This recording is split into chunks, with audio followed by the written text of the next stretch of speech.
আজি আমাৰ অসম আৰক্ষী বা আমাৰ প্ৰশাসন বিভাগে যেনে ধৰণৰ পদক্ষেপ ল'লে ড্ৰাগছৰ বিৰুদ্ধে এইটো নিশ্চয় প্ৰশংসনীয়।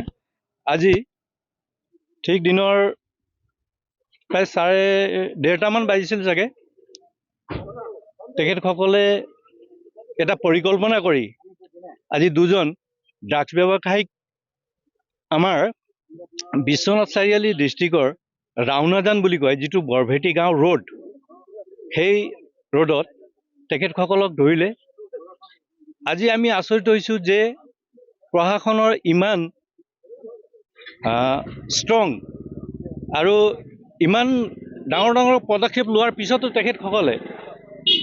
তেখেতসকলৰ চকুত ধূলি দি এই ড্ৰাগছ ব্যৱসায়ীসকল আজিও উন্মত্ত হৈ ঘূৰি আছে গাঁৱে ভূঞে।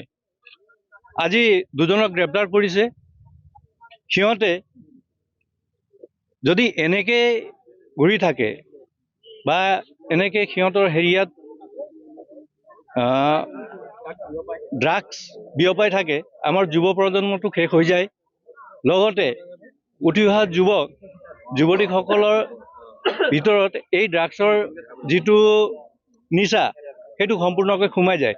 আৰু আজি চতিয়া আৰক্ষী প্ৰশাসনে যি ধৰণৰ পদক্ষেপ লৈ ইহঁতক ধৰিলে সেইটো নিশ্চয় প্ৰশংসনীয়।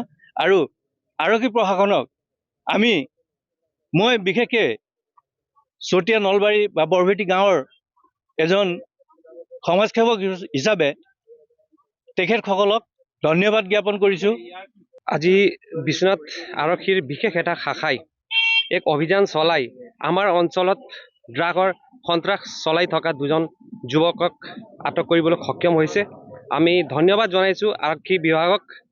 আমাৰ গাঁৱৰ যুৱকসকলক ইহঁতে যেনেকৈ বিপথে পৰিচালিত কৰি আছিল, আমাৰ অঞ্চলত ড্ৰাগছৰ যি সৰবৰাহ চলাই আছিলে, তেওঁলোকক আজি আৰক্ষীৰ দলে যেনেধৰণে আটক কৰিলে আমি খুবেই ভাল পাইছোঁ।